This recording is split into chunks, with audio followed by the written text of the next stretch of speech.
இந்த சில ரகசியங்கள் எனக்கு தெரியும் எடப்பாடியை பத்தி. மேலோட்டமா நீங்க 4 சொல்லுங்க, அவர் 4 சொல்லுவாரு, நாங்க எல்லாம் கேட்கிறோம். அப்போ சொல்றது கரெக்ட் தானே? என்ன விலை எனக்கு தெரியும். எடப்பாடிக்கு என்ன விலை? அவர்கிட்ட 2000 கோடிக்கு மேல வச்சிருக்காரு. உங்ககிட்ட எதுக்கு இப்போ ஊடல பூந்து இல்லைங்க, நீங்க வைத்தறிச்சல் வர்ற மாதிரி பேசுறீங்க. திராவிட முன்னேற்ற கழக ஆட்சியில என்ன குறைய கண்டீங்க? என்ன நாங்க காசுக்காக எதையாவது விட்டு கொடுத்தோம்னா எதை விட்டு கொடுத்தோம்? கச்சத்தீவே சொல்லலாம்ல. கச்சத்தீவு நாங்க அறிவு கட்டத நம்ம கச்சத்தீவுக்கு எங்களுக்கு என்னடா சம்பந்தம் இருக்கு? கூட்டணியில கையில ஆகி போச்சா? சும்மா உள்ள என்ன கலங்கி போச்சா? அதனால இப்ப அந்த அரசை சொல்றது என்ன? கோர்ட்டுக்கிட்டெல்லாம் அவன் சஸ்பெண்ட் பண்ணிடுவானுங்க. அதெல்லாம் இங்க பாருங்க, அவ்வளவா தப்பு பண்ணீங்க. நாங்க என்ன மஸ்த பண்ணிருக்கோம், தவறு பண்ணிட்டோம். ஏங்க அவன் நாட்டுல நரம்பு இல்லாம பேசுறீங்க? என்ன பண்ணிருக்காங்களா? அதெல்லாம் நடக்குங்க. ஏன்னா காந்திஜியை வந்து சுட்டு 2ஆம் காந்தி சொல்லிட்டாரு, முதல் காந்தி சுட்டு கொடுத்தாங்க. அப்புறம் காமாட்சி நாயுடு அதுல கட்சியில சேர்ந்தாங்க. ஆமா, கொஞ்ச நேரம் டெவலப் பண்ணி விடலாம்ல ஒரு விஜய.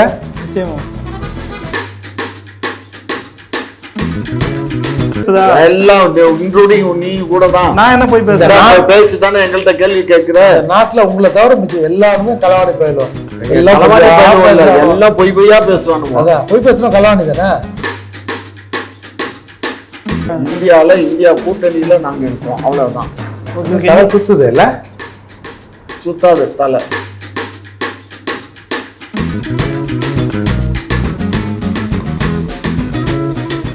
குக்கு செய்திகள் நேயர்கள் அனைவருக்கும் வணக்கம். இன்றைய விவாத நிகழ்ச்சியில் நம்மோடு இணையும் சிறப்பு விருந்தினர்கள் தமிழ்நாடு நாயுடு பேரவைத் தலைவரும் திமுகவின் மூத்த முன்னோடியுமான முனைவர் திரு காமாட்சி அவர்களும், புரட்சி தமிழக கட்சி நிறுவன தலைவரும் வழக்கறிஞருமான திரு ஏர்போர்ட் மூர்த்தி அவர்கள். இருவருக்கும் வணக்கம். வணக்கம். காமாட்சி சார், திமுகவிற்கும் கொள்கைக்கும் எந்தவித சம்பந்தமும் இல்லை, காசு கிடைச்சா திமுக எதை வேணா விற்பதற்கு தயாராக இருக்கும் சொல்லிட்டு எதிர்கட்சி தலைவர் எடப்பாடி அவர்கள் வந்து உங்க மீது ஒரு விமர்சனத்தை வைக்கிறார். திமுக அந்த நிலையில் தான் இருக்கா? காசுக்காக என்ன வேணா செய்யுமா? காசை கொடுங்க, அவரையே நான் வித்துறேன், நீங்க வாங்கிக்கோங்க எடப்பாடி. அப்ப அவர் சொல்றது கரெக்ட் தானே? என்ன விலை? எனக்கு தெரியும். எடப்பாடிக்கு என்ன விலை? அவர்கிட்ட 2000 கோடிக்கு மேல வச்சிருக்காரு. உங்ககிட்ட? எங்கள்கிட்ட என்ன இருக்குது? ஒன்றும் இல்லை. ஒன்றும் இல்லை, அறிவாலயம் இருக்கு, வேணா பட்டா போட்டு வாங்கிக்கோ, அவ்வளோதான். இல்லை, அவர் வைக்கக்கூடிய குற்றச்சாட்டு உங்க திமுக மீது வைக்கிறார்.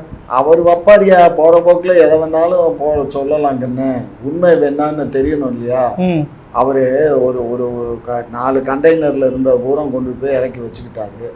இப்ப அதனால அவரு செல்வம் குளிக்குது, லட்சக்கணக்கான ரூபாய். 100 ரூபாய் காயினுக்கோசம் கூட்டணி கட்சியில கைது விட்டவங்க தானே திமுக அப்படின்னு அவர் சொல்றாரா இல்ல நீ கேக்குறீங்க? இல்ல, பொதுவா மக்கள் பேசுறது. நாங்க அது 100 ரூபாய் காயினுக்காக நாங்க கழட்டி விடல.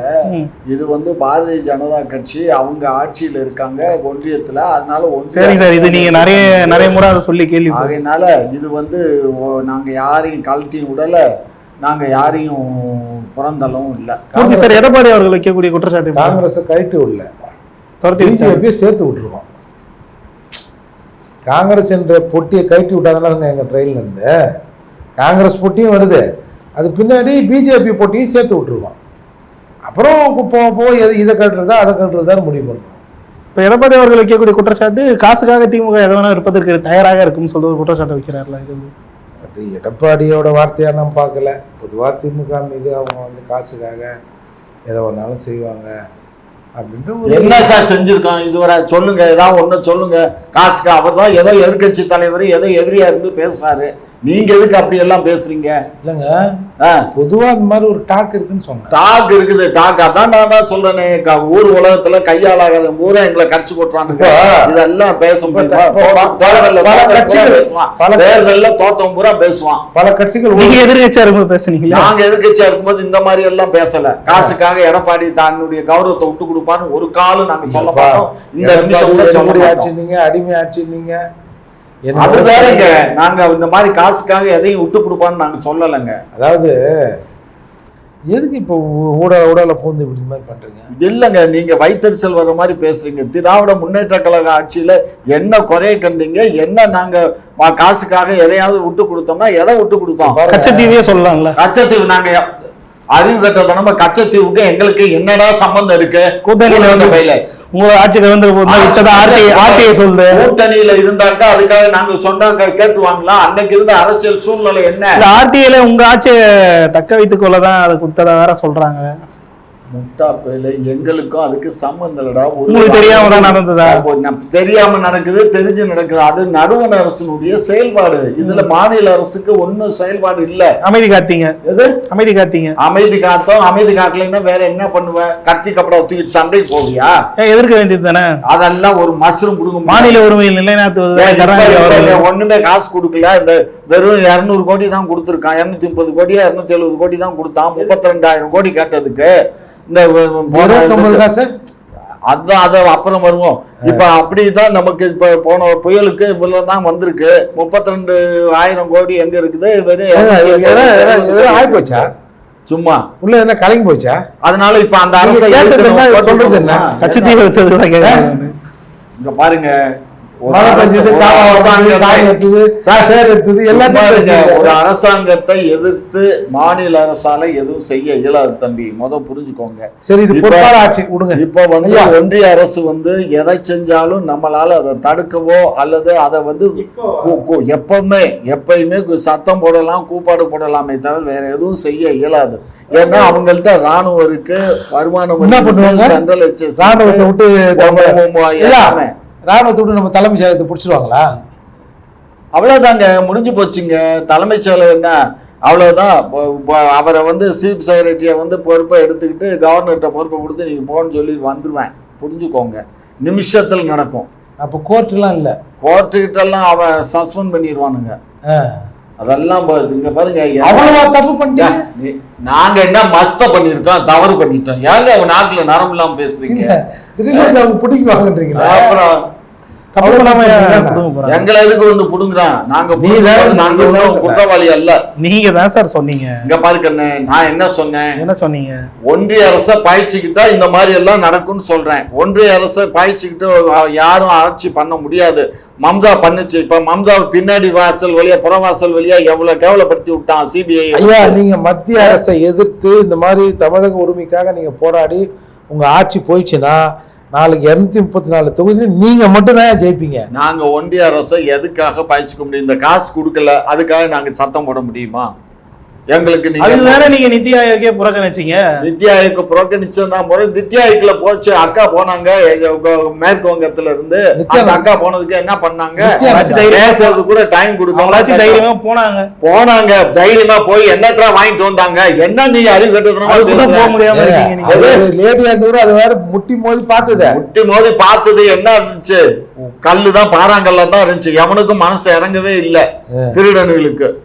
சரிங்க சார், இதை தொடர்ந்து அதெல்லாம் நாங்க போனாலும் ஆகாது, யாரு போனாலும் ஆகாது. அவனுக்கு எல்லாம் வந்து இங்க பாருங்க, கழுவுற மீன்ல நழுவுற மீனுங்க. பயங்கரமான கேடிய எல்லாம் RSSல ட்ரைனிங் எடுத்து எல்லாம் கெட்டியான இருக்க கேடி பசங்க. இங்க இருக்கிறவங்க மக்கள் தானா? உங்களை மாதிரி முன்னாள் RSS காரையாவது அமைச்சிருக்கலாம். அதுக்கு நாங்க பொறுப்புல இல்ல. நான் இருந்தா நான் போயிட்டு அங்க என்ன பண்ணுவேன், போட்டுருவாங்க. ஏதாவது இந்த மாதிரி பிரைம் மினிஸ்டர் அந்த மாதிரி பண்ணாரு, இல்ல கத்தி கப்படா வச்சு குத்த வந்தாரு, அதனால சுட்டு விட்டான்னு ஒரு கத்தியை தூக்கி போட்டு என்ன பண்ணிருக்காங்களா? அதெல்லாம் நடக்குங்க. ஏன்னா காந்திஜியை வந்து சுட்டு 2ஆம் காந்தி சொல்லிட்டாரு, முதல் காந்தி சுட்டு கொண்டாங்க. அப்புறம் சரிங்க சார், மூர்த்தி சார், இதை தொடர்ந்து எடப்பாடி அவர்கள் சொல்லக்கூடிய விஷயம் வந்து திமுகனால் நம்ம நாட்டு மக்களுக்கு எந்தவித பயனும் இல்லை, அவங்க குடும்ப பணத்தை காப்பாற்றி கொள்வது மட்டும் தான் அவங்களோட ஒரே கொள்கை அப்படின்னு சொல்லிட்டு ஒரு குற்றச்சாட்டை வைக்கிறாரு. இது எப்படி சார் பார்க்குறீங்க? இல்லை, சரியாக தான் சொல்கிறாருன்னு தான் நான் பார்க்குறேன்.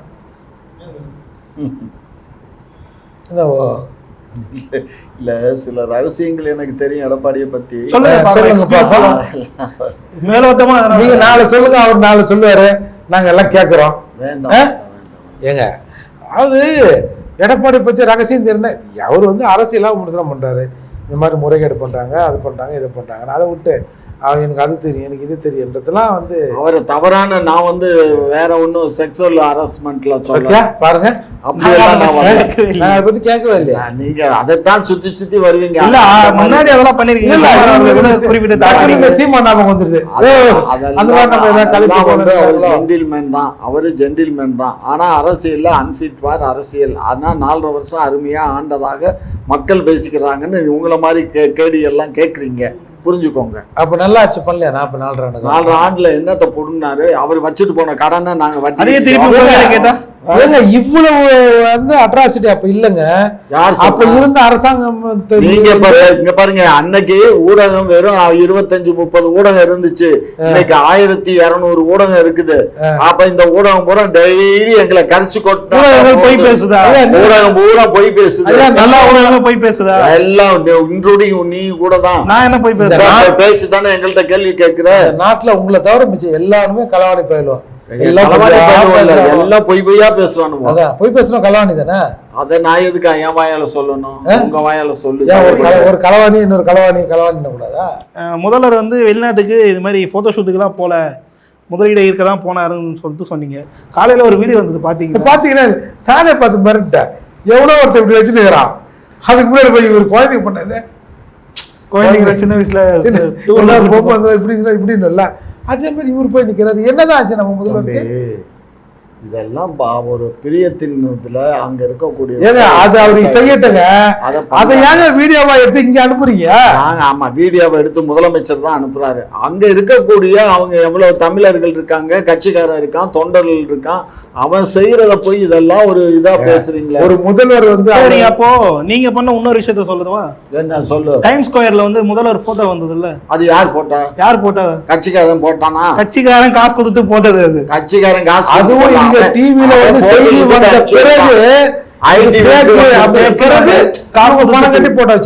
ஐடி விங்க்கு வந்து நாங்க ஒன்னும் எவனுக்கு பணம் கட்டவும் இல்ல, கத்திரிக்காயும் இல்ல. ஐடி விங்க்கு வந்து ஐடி விங்ல இருந்து போலியான ஒண்ணு. அதுக்கப்புறம் இந்த விஷயம் தெரிஞ்ச பிறகுதான் திருப்பி 10 செகண்ட் தான் அந்த ஆடு போச்சு தெரியுமா? இந்த மாதிரி வெட்டி விளம்பரம் அதுக்கு எவ்வளவு கோடி செலவு பண்ணிருக்கீங்க? 2.5 கோடி கிட்ட செலவு பண்ணிருக்கீங்க. அதுல உனக்கு என்ன வலிக்குது? எனக்கு என்ன வரி? எங்க வரி பணம் சார்? உங்க வரி பணம்னா ஒரு முதலமைச்சருக்கு அவருடைய இதை போயிருக்காரு, அவருடைய இதை பத்தி போடுறதுல என்ன கஷ்டம்? ஏண்டா பிரதமர் இந்த வந்திருக்காரு, 3வது முறையா ஜெயிச்சு வந்திருக்காரு. ஒரு நாளாவது 10 நாள் கண்டினியூவா பிரதமர் இந்த மாதிரி வெளிநாட்டுக்கு போய் இல்ல 10 நாள் இருக்காராங்க சொல்லு. இன்னைக்கு கூட ஒரு நாட்டுக்கு போயிட்டா வரவே இல்லை. இங்க வராம அங்க இருந்து அப்படியே பறந்துட்டு இருக்காரு. அவருக்குன்னு வாங்கி வீணடிக்கிறாரு, அதனால நாங்களும் வீணடிக்கிறோம். இங்க பாரு, ஒரு பிரதமர் இந்தியாலேயே இல்லாம வெளிநாட்டிலேயே சுத்திட்டு தெரியுறாரு. அந்த ஆளையும் நீங்க பிரதமரை ஏத்துக்கிட்டு இருக்கீங்க. சரி சரியா? அதே மாதிரி அவரது மாற்றாதான் நாங்க அப்படி இல்லை. நாங்க வந்து ஒரு நம்ம நாட்டுல தொழில் வர்த்தகத்தை பெருக்கிறதுக்காக அவர் வந்து பணம் ஈர்ப்பதற்காக அங்க போய் இப்ப முதலீடுகளை ஈர்த்துக்கிட்டு உக்காந்துட்டு இருக்காரு.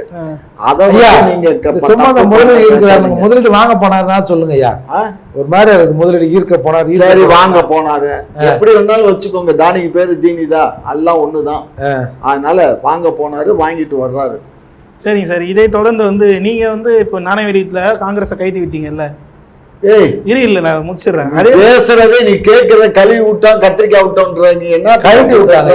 நாங்க ஒண்ணு கழட்டியும் விடல, ஒண்ணு விடல. நாங்க திமுக எங்க கூட்டணியில தான் இருக்கு. அவர் வந்து விஜய் கூட்டணி வைக்க போதா? இந்தியா கூட்டணியில தான் இருக்கோம்.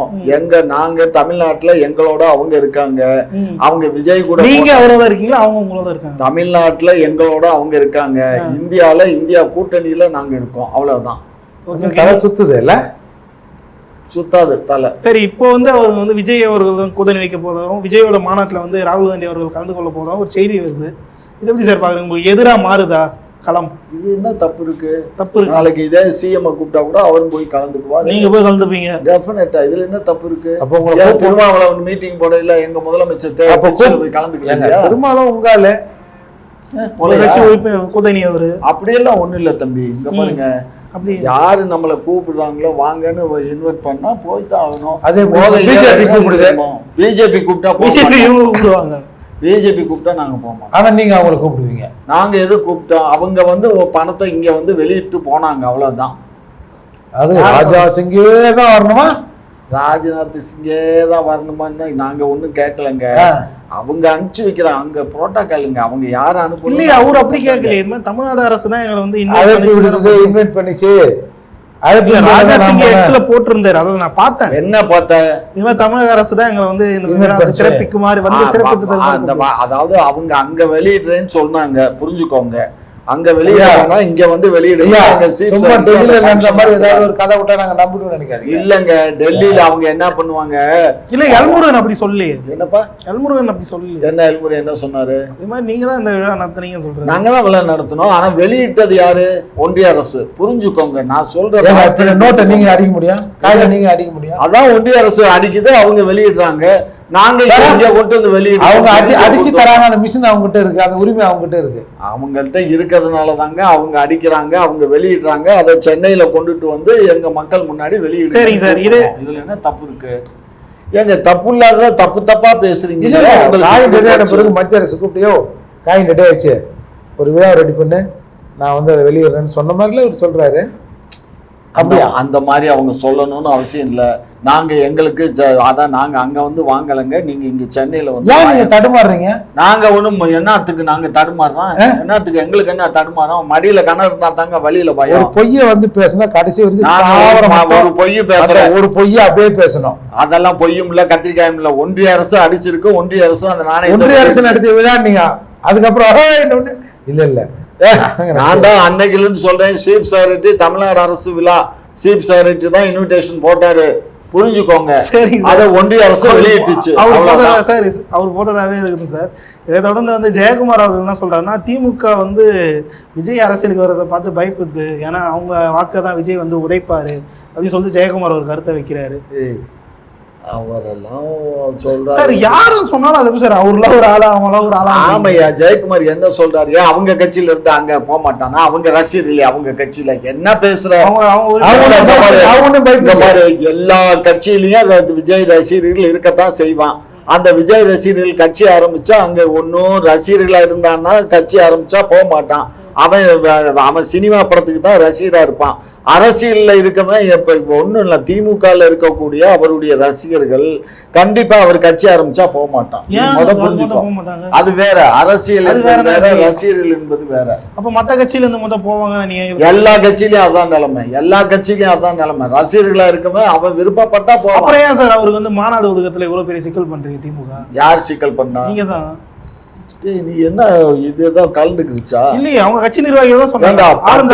அவன் சொல்றான்னா அவனை கூட்டிட்டு வா, நான் கேட்கிறேன். நான் ஆளும் மொசர கட்டிங்க 1.5 முழம் இருந்துகிட்டு அவன் 10 லட்சம் பேர் வருவோன்னு சொல்றான். அதான் தான் தாங்க இதுல இருக்காங்கல்ல பாண்டிச்சேரிக்காரன் புஷியானந்த் இல்ல 10 லட்சம் பேர் வர்றேங்கிறான். ஒரு முன்னாள் ஏங்க அவர் ஒரு முன்னாள் எம்எல்ஏ என்ன போக சொல்லுங்க பெட்டியை தூக்கிட்டு. அதாவது 10 லட்சம் பேர் வருவோன்னு சொல்றான். 10 லட்சத்துக்கு மேல வருவாங்கன்னு ஒரு லெட்டர் கொடுக்குறான். அப்போ காவல்துறை என்ன கேட்குது? 10 லட்சம் பேரை இங்கே கொண்டுட்டு வர்றீங்கன்னா அதுக்கு என்னென்ன ஏற்பாடுகள்லாம் பண்ணியிருக்கேங்கிறத எங்களுக்கு லெட்டரும் விலாவாரியாக கொடுங்கன்னு லெட்டர் கொடுத்துருக்காங்க. இந்த லெட்டருக்கு பதில் கொடுக்க வக்கு இல்லாம நீ வெளியில வந்து எங்களை சொல்லி என்ன சொல்லல, இதுதான் காவல்துறை கொடுத்துருக்கு.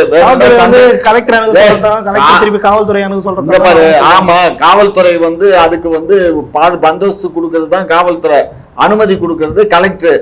அதனால எங்கள்கிட்ட கொடுத்துருக்கல லெட்டர், அது மாதிரி கலெக்டர்கிட்ட போய் கொடுன்னு சொல்லிட்டாங்க. கொடுத்த உடனே கலெக்டர் வந்து நீங்க ஒரு லெட்டரை கொடுங்க அப்படின்னு சொல்லி கலெக்டருக்காக எஸ்பிக்கு சொல்லி எஸ்பி லெட்டர் கொடுக்குறாரு.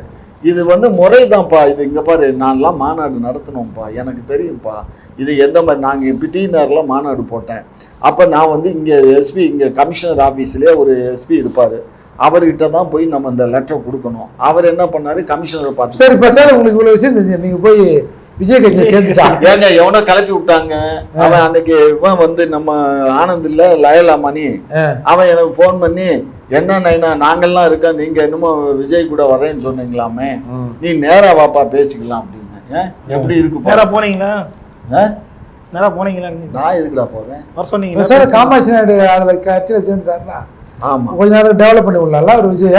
நிச்சயமா சார், போதும் சார், நீங்க சொல்லுங்க சார். இந்த மாதிரி வந்து அவர் ஒரு கருத்து சொல்றாருல்ல சார், திமுகவோட வாக்கு வங்கி அந்த அளவுக்கு மோசமா இருக்காது, எதிர்கட்சிக்காரர்கள் எல்லாம் விமர்சனம் பண்றாங்க. திமுகவினர் தாங்கள் பலவீனமான ஆட்சியை நடத்துவதாக தாங்களே நம்புகிறாங்க. அதோட வெளிப்பாடு தான் இது எல்லாமே. நாங்கள் ஸ்ட்ராங்காக இருக்கோம், எங்களை எதையும் பண்ண முடியாதுங்கிறதுனால எதிர்கட்சி பூரா குலைக்குது. அவ்வளோதான். இப்போ நம்ம எதிர்கட்சி சொல்லலை, குலைக்குது. அப்போ விஜய் வந்து எதிர்கட்சி தலைவரா? விஜய் சொன்னானு விஜய் சொல்லலை. இந்த இப்போ இவர் கேட்ட கேள்விக்கு பதில் விஜய் தான் கேட்குறாரு. அவர் விஜய் கேட்கல. ஏங்க நீங்க எல்லாம் இப்படி பயப்படுறீங்க? ஏங்க நீங்க உங்க மனசாட்சி எல்லாம் பேசுறீங்க. நாங்க யாருக்குங்க பயம்? ரொம்ப பதட்டமா வரீங்க. நாங்க இங்க பாருங்க, நீனா விஜய் நீனே கட்சி ஆரம்பிச்சுனே கொடுக்க போறேன் பண்ணிக்க பார்த்துக்கலாம். நாங்களாம் வந்து தின்னு கொட்டை போட்டு வளர்ந்தவங்க. எங்களை நீங்க ஆட்ட முடியாது, ஏங்க அசக்க முடியாது. நீங்க சொல்லணும் இவ்வளவு பெரிய அரசியல் சித்தாந்தம் நீங்க பயப்படுவீங்களா? விஜய்க்கு நீங்க பயப்படுவீங்களா? அவரு என்ன வாக்கு அரசியல் தேர்தல் அரசியல் இருக்காரு. இவர் பயப்படுவாரு. இவரே பயப்படாத போது நாங்க எதுக்கு பயப்படுறோம்? இப்ப நீ தான் ஆட்சி எங்க கையில இருக்கு. இருக்குமா? அது இருக்குதா இல்லையா அதை பத்தி நாங்க தான் கவலை இல்லை. சரி, விஜய் மாதிரி விஜய் விமர்சனம் நான் பண்ற மாதிரி நீங்க பண்ணீங்களா? விஜய் நீங்க என்னமோ பெரிய எம்ஜிஆர் மாதிரி இல்ல இது பண்றீங்க. அங்க பாருங்க, அப்படி எல்லாம் அந்த அரசியல் போதுங்க. புரட்சி தலைவர் எம்ஜிஆர் ஒருவரால மட்டும்தாங்க அது முடியும். அதான் சார், அதை நாங்க பாக்கல சார். திமுக அரசு பயப்படுது. திமுக அரசு பயப்படுது. எனக்கு என்ன கோவத்தை கலப்பாதீங்க, வேண்டாம். வேற ஏதாவது கேளு. சும்மா இல்ல நாங்க திருச்சியில போட்டாங்க, அப்புறம் இங்க போட்டாங்க, நாங்க போடுறோம். அவன் வக்கத்து போய் போட்டுறானுங்க. அவனுக்கு வக்கத்தை போயில அங்க போடுறேன் இங்க போடுறேன்னா இடம் கிடைக்காம அவன் அங்க இங்கன்னு அலையிறான். அதுக்கு யாரு என்ன பண்ண முடியும்? யாருக்கு என்ன உங்களை கூப்பிட்டா அவன் நல்லவனா? யாரு உங்க கூட இணைஞ்சா? எங்களோட இணையும் வேண்டாம், ஒண்ணும் வேண்டாம். அவனுடைய சக்தியை காட்டட்டும். இப்ப சீமான் காட்டியிருக்காருல 8.2. அவரு மனுஷன் ஆம்பளை, அவன் காட்டியிருக்காரு. அவரு சீமான் ஆம்பளை தான் பொம்பளை வச்சு பிரச்சனை பண்றாங்க. ஏங்க சீமான் பொம்பளைன்னு வச்சுங்க, ஆம்பளை விட்டு பிரச்சனை பண்ணுவாங்க. கர்மையா எதுக்கே பொம்பளையில இழுக்கலைன்னா உங்களுக்கு தூக்கமே வராதா? நீங்க தானே இழுக்கிறவங்களே. நாங்க ஒண்ணும் இழுக்கல. அந்த அம்மா தான் பேட்டி கொடுத்துட்டு தெரியுது. இப்ப கூட கொஞ்ச நேரத்துக்கு முன்னாடி பார்த்தேன் ஒரு பேட்டி. நான் பார்க்கல, நீங்க ஆமா பாத்துக்கிட்டு இருக்கோம். நீங்க தானே ஒவ்வொரு மூமெண்ட் வாட்ச் பண்றவங்க. எங்களையும் திமுக சேர்த்து பேசாதீங்கன்னு பேச ஆரம்பிச்சு. ஆமா ஆமா. சரிங்க சார், பல்வேறு கேள்விகள் வந்து மிகவும் பொறுமையாகவும் தெளிவாகவும் விளக்கம் நேரத்தை மிக்க